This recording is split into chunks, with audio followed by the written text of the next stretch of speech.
खूनी कुआं। सीमा गर्मियों की छुट्टियों में अपनी नानी के गांव आई थी। सीमा नानी के घर पहुंचने के बाद अपनी नानी के पैर छूती है और उनसे आशीर्वाद लेती है। तभी उसकी नानी उससे कहती है, इतनी बड़ी हो गई मेरी सीमा, चल जल्दी से हाथ मुंह धो ले, मैं तेरे लिए खाना लगा देती हूँ। भूख लगी होगी ना? हाँ नानी, भूख तो लग रही है मुझे, आपके हाथ के बने हुए पीले दाल और चावल खाने की। कितना टाइम हो गया है मुझे आपके हाथ का बना हुआ दाल चावल खाए हुए। तू तो नौकरी में व्यस्त थी, तो तुझे कहाँ से टाइम मिलेगा अपनी नानी के लिए? और जब इतने टाइम बाद आई है तो ज्यादा टाइम के लिए रुक कर जाएगी तू। हाँ नानी, इस बार पूरे 2 महीने के लिए आई हूँ। सीमा की नानी अंदर जाकर उसके लिए खाना बनाने लगती है। सीमा कमरे में अकेली होती है, तभी उसे किसी औरत के रोने की आवाज सुनाई देती है। वो कभी खिड़की से बाहर झांकती है तो कभी दरवाजे से बाहर झांकती है। उसे समझ में नहीं आ रहा होता है कि आखिर रो कौन रहा है। तभी नानी खाना लेकर आ जाती है। वो अपनी नानी से कहती है, नानी, कोई औरत रो रही है क्या? मैं जब से यहाँ आई हूँ तब से मुझे यहाँ किसी औरत की रोने की आवाज आ रही है। हे भगवान, कहीं ये वही तो नहीं? बोलो ना नानी। अरे कोई नहीं रो रहा, ये तेरे मन का वहम है। और तू ना अब खाना खा ले, ज्यादा यहाँ वहाँ की बातों में ध्यान मत दिया कर। जल्दी से खाना खा और फिर मेरे साथ आ जा मेरे कमरे में, दोनों बैठकर खूब सारी बातें करेंगे।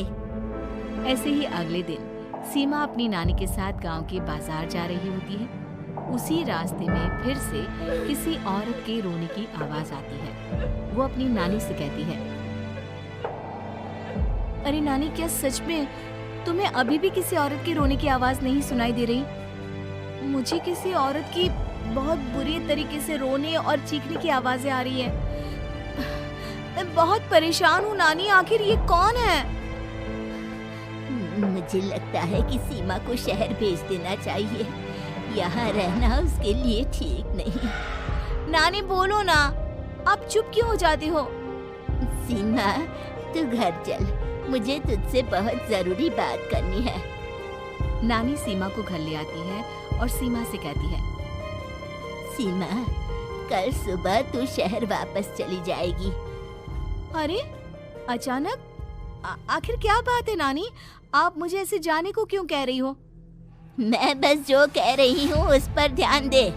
तू कल सुबह यहाँ से चली जाएगी, और ये बात मैं कोई मजाक में नहीं बोल रही। तू कल जाएगी तो मतलब जाएगी। अरे नानी, चली जाऊंगी मैं, ठीक है, पर आखिर बात क्या है ये तो बता दो। मम्मी से कोई बात हुई है या फिर मुझसे कोई गलती हुई है जो तुम मुझे अचानक से जाने के लिए बोल रही हो? देख सीमा, रात बहुत हो चुकी है और मुझे इस बारे में कोई बात नहीं करनी। चल, अब चल के मेरे साथ सो जा। सुबह की बस पकड़कर तुझे शहर भी तो जाना है। सीमा को अपनी नानी का ऐसा व्यवहार देखकर बहुत ही अजीब लगता है। उसे कुछ समझ में नहीं आ रहा होता है कि आखिर उसकी नानी उसे अचानक से गांव छोड़कर जाने के लिए क्यों कह रही है। ये सारी बातें सोचते सोचते सीमा की आंख लग जाती है और वो अपनी नानी के साथ सो जाती है। ऐसे ही आधी रात को सीमा को फिर से किसी औरत की रोने की आवाज सुनाई देती है।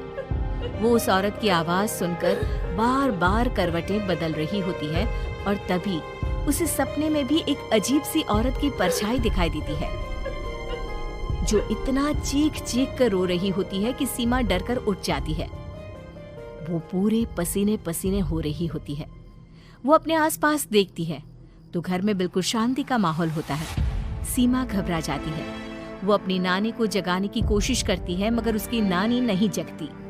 सीमा को फिर से उस औरत की रोने की आवाज सुनाई देती है। आखिरकार सीमा अपने आप को रोक नहीं पाती और वो घर का दरवाजा खोलकर बाहर निकलती है। आखिर ये माजरा क्या है? आज तो मैं पता करके रहूंगी। अब आवाज का पीछा करती हुई सीमा आधी रात को गांव के चौपाल के पास बने कुएं के पास पहुंच जाती है, जहां कुएं की चारों ओर बेड़ियां लगी होती हैं। उन बेड़ियों में लगे हुए ताले के साथ एक लाल रंग का कपड़ा और माता रानी का कलावा बंधा होता है। उस कुएं में से सीमा को किसी के रोने की आवाज आती है। सीमा परेशान हो जाती है। इस कुएं में कौन है? कौन है यहाँ? सुनो, कौन है? कौन रो रहा है? वो चिल्ला चिल्ला कर पूछती है और साथ ही लोगों को जगाने की कोशिश करती है, मगर किसी को भी उसकी आवाज सुनाई नहीं देती।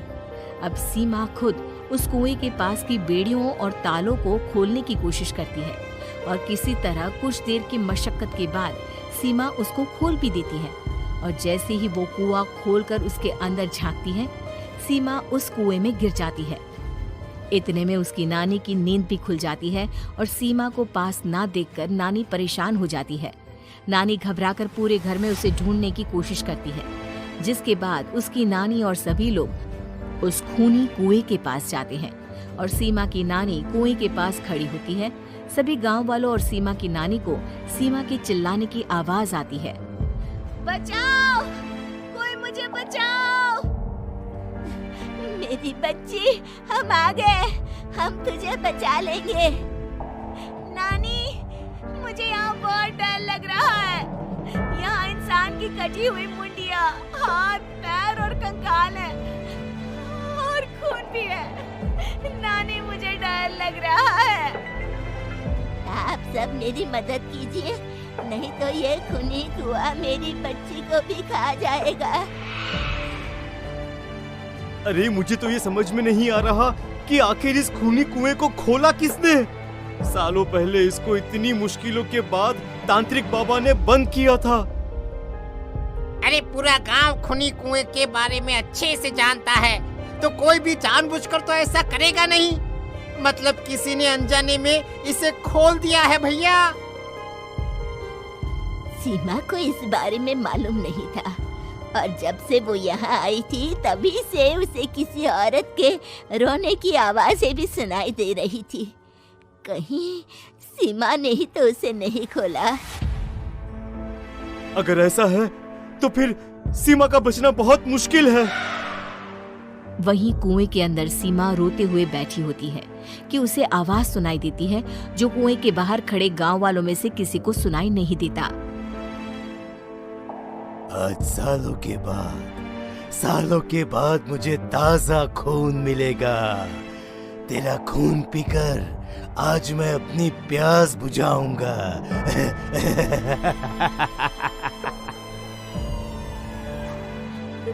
कौन है?